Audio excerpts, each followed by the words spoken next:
दोस्तों, दक्षिण भारतीय फिल्मों के जाने माने निर्माता निर्देशक सीबी श्रीधर ने जब 1971 में एक हिंदी फिल्म बनाने की सोची तो कई डिस्ट्रीब्यूटर उन्हें हाथों हाथ एडवांस देने को तैयार हो गए।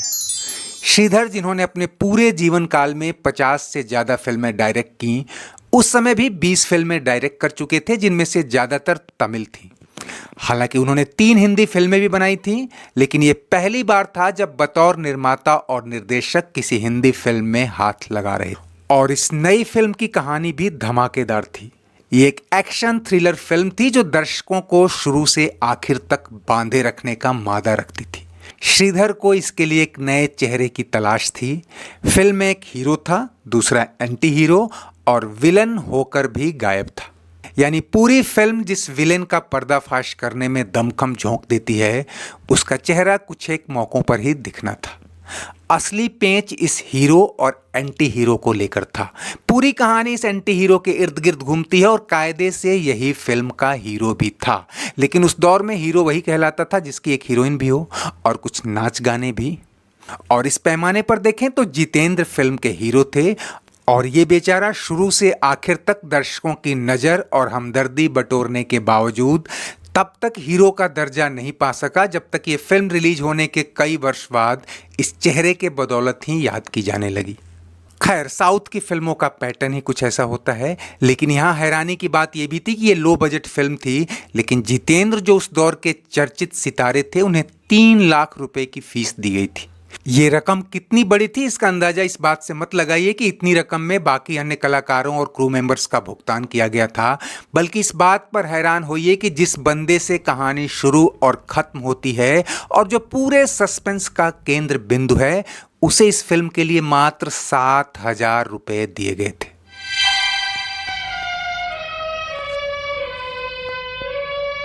मैं तो अमिताभ को ही फिल्म का लीड हीरो मानता हूं, बजाय इसके कि जितेंद्र ने बीच में आकर सारा नैरेटिव बदल दिया और कुछ एक लटके झटके भी दिखाए। ऐसे में कह सकते हैं कि लीड हीरो को साइड हीरो के मुकाबले करीब 40 गुना कम फीस मिली थी।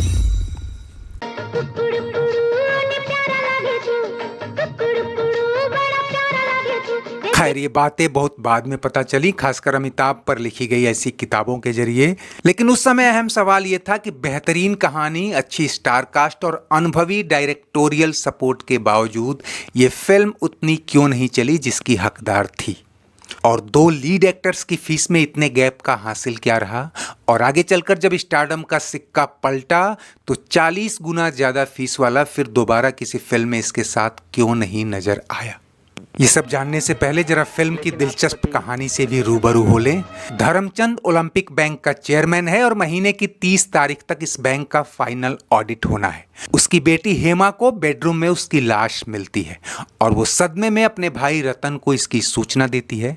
रतन को पिता का एक सुसाइड नोट मिलता है कि मैंने बैंक से 20 लाख रुपए गलत तरीके से निकाले थे और उसका भुगतान नहीं कर पाया, जिसके चलते मैं जान दे रहा हूँ। रतन परिवार की बदनामी के डर से सुसाइड नोट वाली बात किसी को नहीं बताता। अब उसे पिता की जगह उसी बैंक में नौकरी मिल चुकी है, लेकिन जल्द ही शेखर नाम का एक ब्लैकमेलर उसे मिलता है जो कहता है कि हमें तुम्हारे पिता की मौत के बारे में सब कुछ पता है।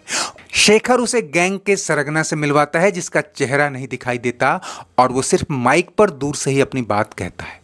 इस बीच रतन के दोस्त सागर यानी जितेंद्र की एंट्री होती है जो हेमा से प्यार करता है।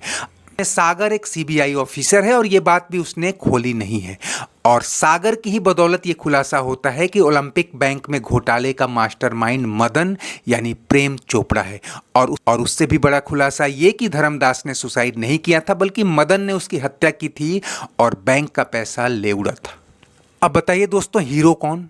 अगर स्क्रीन स्पेस की बात करें तो अमिताभ बच्चन, और फिल्म को अंजाम तक पहुंचाने, दर्शक का हीरो होने जैसी बातों को देखें तो जितेंद्र हुए हीरो। तब एंटी हीरो का कॉन्सेप्ट अभी बॉलीवुड में उतना जोर नहीं पकड़ा था, लेकिन ऑडियंस की सिंपैथी रतन के साथ भी कम नहीं थी, क्योंकि उसकी नीयत में खोट नहीं था और वो तो एक कुचक्र का शिकार मात्र था। 27 जुलाई 1973 को जब फिल्म रिलीज हुई तो सबको झटका लगा। एक कारण तो यही था कि 2 महीने पहले ही जंजीर रिलीज हो चुकी थी और तब अमिताभ वो अमिताभ नहीं थे जिन्हें 2 साल पहले गहरी चाल में कास्ट किया गया था। जहां जंजीर सिल्वर जुबली की ओर बढ़ रही थी, वहीं गहरी चाल दूसरे हफ्ते में ही दम तोड़ती नजर आई। जंजीर वाले इंस्पेक्टर विजय खन्ना का जुझारूपन देख चुके लोगों को ये दब्बू सा हीरो रास नहीं आया। अगर जितेंद्र वाला रोल ही अमिताभ को मिल गया होता तो शायद जंजीर का स्पाइरल इफेक्ट इस फिल्म को हिट करा देता। फिल्म के फ्लॉप होने के पीछे एक कारण कैरेक्टर सीक्वेंस भी था। हेमा जैसी उस दौर की जवां, खूबसूरत और हिट एक्ट्रेस लेकर भी उसे भाई बहन के सस्पेंस में उलझाए रखा और मानो वो टेन करने या उसका बेस तैयार करने के लिए ही रखी गई थी। श्रीधर तो तमिल लेखक थे, इसकी स्क्रिप्ट और डायलॉग ही नहीं बल्कि गाने भी उन्होंने राजेंद्र किशन से लिखवाए थे, जो बहुत असर नहीं दिखा पाए। लक्ष्मीकांत प्यारेलाल का संगीत भी एक गाने को छोड़कर कोई खास रंग नहीं लाया। खैर, अमिताभ के लिए तो जंजीर के बाद किसी फिल्म के फ्लॉप होने का कोई मायने नहीं था, लेकिन इन फ्लॉप फिल्मों को उनके हिट होने का फायदा जरूर मिला। पिछली कई फिल्में जिनमें गहरी चाल भी शामिल है 1974 के बाद दोबारा रिलीज होनी शुरू हुई। अब पोस्टरों पर अमिताभ का चेहरा प्रोमिनेंट था और उनके स्टारडम के आलोक में उन्होंने ठीक ठाक कमाई कर ली। तो 50-52 साल बाद अगर आज भी आप गहरी चाल को देखें तो कम से कम बोर तो नहीं होंगे। एक अच्छी फिल्म थी।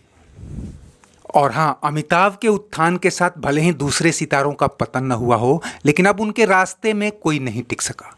राजेश खन्ना, धर्मेंद्र, जितेंद्र, सबका अपना अपना जलवा था, लेकिन वो दूसरे ट्रैक पर और अपने अपने जॉनर के साथ पैरेलल चल रहे थे। अमिताभ के साथ फिर कोई फिल्म नहीं आई।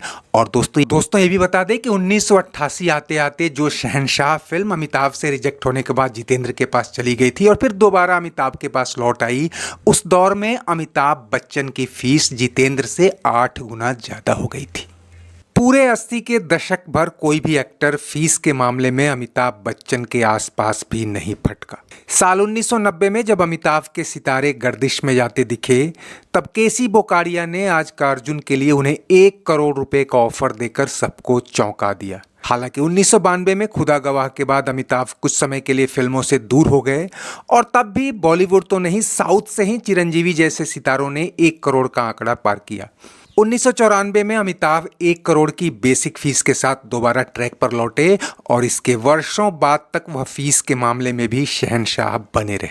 हम जितेंद्र को डाउन प्ले नहीं कर रहे दोस्तों, कमाऊ फिल्में देने में उनका भी कोई तोड़ नहीं रहा, लेकिन फीस की जो डिस्पैरिटी 1972 में गहरी चाल में दिखी, वो कुछ साल बाद ही रिवर्स गियर में आ गई थी।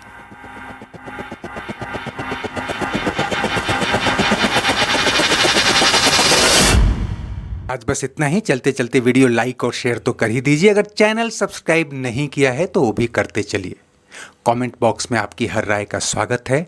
शुक्रिया, नमस्ते, आभार। देखो सागर, हम तुमसे और बहस नहीं करना चाहते हैं। आज से तुम्हारा और हमारा रिश्ता खत्म। अपना सामान उठाओ और चले जाओ यहाँ से।